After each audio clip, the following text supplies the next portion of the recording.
Chapter 1. 7 years later. The night her husband died, Tia ran with abandon. The city wall, wide enough for chariots to race upon its baked bricks, absorbed the slap of her bare feet and cooled her skin. She flew past the Ishtar gate as though chased by demons, knowing the night guard in his stone tower would be watching, leering. Tia ignored his attention. Tonight, this night, she wanted only to run. A lone trickle of sweat chased down her backbone. The desert chill soaked into her bones, and somewhere in the vast sands beyond the city walls, a jackal shrieked over its kill. Her exhalation clouded the air, and the quiet huffs of her breath kept time with her feet. Breathe, slap, slap, slap. They would be waiting, expecting her. A tremor disturbed her rhythm. Her tears for Shealtiel were long spent, stolen by the desert air before they fell. Flames surged from the tower and snagged her attention.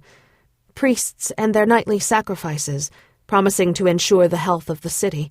For all of Babylon's riches, the districts encircled by the double city walls smelled of poverty, disease, and hopelessness. But the palace was an oasis in a desert. She would not run the entire 3 Beru around the city, not tonight. Only to the Marduk gate and back to the southern palace, where her mother would be glaring her displeasure at both her absence and her choice of pastime. Tia had spent long days at Shealtiel's bedside waiting for the end. Could her mother not wait an hour? Too soon the Marduk gate loomed and Tia slowed. The guard leaned over the waist-high crenellation, thrust a torch above his head, and hailed the trespasser. "Only Tiamat!" She panted and lifted a hand. "Running!" He shrugged and shook his head, then turned back to his post, as though a princess running the city wall at night in the trousers of a Persian were a curiosity, nothing more. Perhaps he'd already seen her run.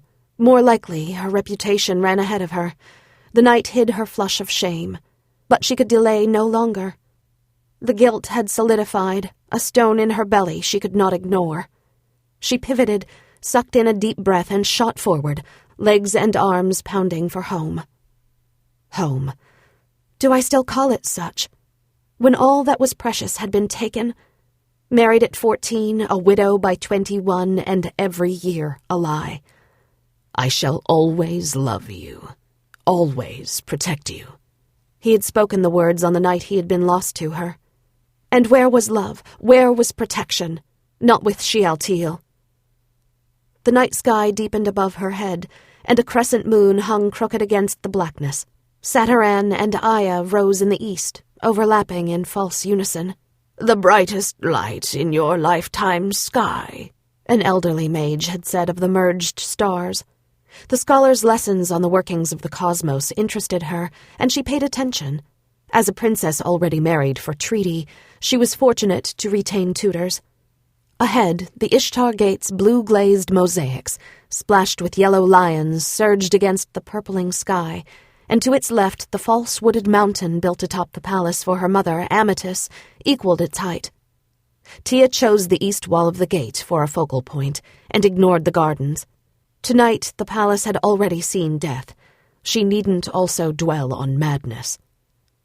Breathe, slap, slap, slap, chest on fire, almost there. She reached the palace's northeast corner, where it nearly brushed the city wall and slowed to a stop, bent at the waist. Hands braced against her knees, she sucked in cold air. Her heartbeat quieted. When she turned back toward the palace, she saw what her mother had done. A distance of 1 canoe separated the wide inner city wall from the lip of the palace roof slightly lower.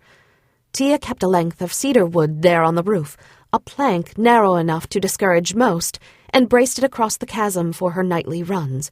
When she returned, she would pull it back to the roof, where anyone who might venture past the guards on the wall would not gain access. Only during her run did this plank bridge the gap, awaiting her return. Amatis had removed it. Something like heat lightning snapped across Tia's vision and left a bitter metallic taste in her mouth. Her mother thought to teach her a lesson, punish her for her manifold breaches of etiquette by forcing her to take the long way down, humiliate herself to the sentinel guard. She would not succeed. With a practiced eye, Tia measured the distance from the ledge to the palace roof. She would have the advantage of going from a higher to a lower level, a controlled fall, really, nothing more. But she made the mistake of looking over to the street level far below. Her senses spun and she gripped the wall. She scrambled onto the ledge, wide enough to take the stance needed for a long jump, and bent into position, one leg extended behind. The palace rooftop garden held only a small temple in its center, lit with 3 torches, nothing to break her fall, or her legs when she hit. She counted, steadying mind and body. The wind caught her hair, loosened during her run, and blew it across her eyes. She flicked her head to sweep it away, rocked twice on the balls of her feet, and leaped. The night air whooshed against her ears, and her legs cycled through the void as though she ran on air itself. The flimsy trousers whipped against her skin, and for one exhilarating moment, Tia flew like an egret wheeling above the city and knew sweet freedom. This was how it should always be. My life, my choice. I alone control my destiny. She hit the stone roof, grinning like a trick monkey, and it took 5 running steps to capture her balance. Glorious! Across the rooftop, a whisper of white fluttered. A swish of silk and a pinched expression disappeared through the opening to the stairs. Amethyst had been waiting to see her stranded on the city wall, and Tia had soured her pleasure. The moment of victory faded, and Tia straightened her hair, smoothed her clothing. Your skill is improving. The eerie voice drifted to Tia across the dark roof, and she flinched. A chill rippled through her skin. Shadir stood at the far end of the roof wall, where the platform ended and the palace wall rose higher to support the gardens. His attention was pinned to the stars, and a scroll lay on the ledge before him, weighted with amulets. You startled me, Shadir, lurking there in the shadows. The mage turned, slid his gaze down the length of her in sharp appraisal. It would seem I am not the only one who prefers the night. Long ago, Shadir had been one of her father's chief advisers, before the day of which they never spoke. Since that monstrous day, he held amorphous power over court and kingdom, power that few questioned and even fewer defied. His oiled hair hung in tight curls to his shoulders, and the full beard and mustache concealed too much of his face, leaving hollow eyes that seemed to follow even when he did not turn his head. Tia shifted on her feet and eyed the door. It is cooler to run at night. The mage held himself unnaturally still. Did he even breathe? As a child, Tia had believed Shadir could scan her thoughts like the night sky and read her secrets. Little relief had come with age. Another shudder ran its cold finger down her back. Tia lowered her chin, all the obeisance she would give, and escaped the rooftop. Behind her, he spoke in a tone more hiss than speech. The night holds many dangers. She shook off the unpleasant encounter, Betty to ready herself for the unpleasantness she yet faced tonight. Her husband's family would have arrived by this time, but sweating like a soldier and dressed like a Persian, she was in no state to make an appearance in the death chamber. Instead, she went to her own rooms where her 2 slave women, Omarsa and Gula, sat vigil, as though they were the grieving widows. They both jumped when Tia entered and busied themselves with lighting more oil lamps and fetching bathwater. In spite of her marriage to the eldest son of the captive Judean king, Tia's chambers were her own. She had gone to Shealtiel when it was required, and only then. The other nights she spent here among her own possessions, silk fabrics purchased from merchants who traveled east of Babylon, copper bowls hammered smooth by city jewelers, golden statues of the gods, rare carved woods from fertile lands in the west. A room of luxury, one that Shealtiel disdained and she adored. She was born a Babylonian princess. Let him have his austerity, his righteous self-denial. It had done him little good. One of her women stripped her trousers, then unwound the damp sash that bound her lean upper body. Tia stood in the center of the bath chamber, its slight floor depression poked with drainage holes under her feet, and tried to be still as they doused her with tepid water and scrubbed with a scented paste of plant ash and animal fat until her skin stung. When they addressed her appropriately, her ladies escorted her through the palace corridors to the chamber where her husband of nearly 7 years lay cold. 7 years since she lost herself and her father on the same day. Neither of them had met death, but all the same they were lost. 7 years of emptiness where shelter had been, of longing instead of love. But much had ended today. Shealtiel's long illness and Tia's long imprisonment. She paused outside the chamber door. Could she harden herself for the inevitable? The wails of women's laments drifted under the door and wrapped around her heart, squeezing pity from her. A wave of sorrow, for the evil that took those who are loved, tightened her throat. But her grief was more for his family than herself. He had been harsh and unloving and narrow-minded, and now she was free. Tia would enter, give the family her respect, and escape to peace. She nodded to one of her women, and Gula tapped the door twice and pushed it open. Shealtiel's body lay across a pallet, skin already graying. The chamber smelled of death and frankincense.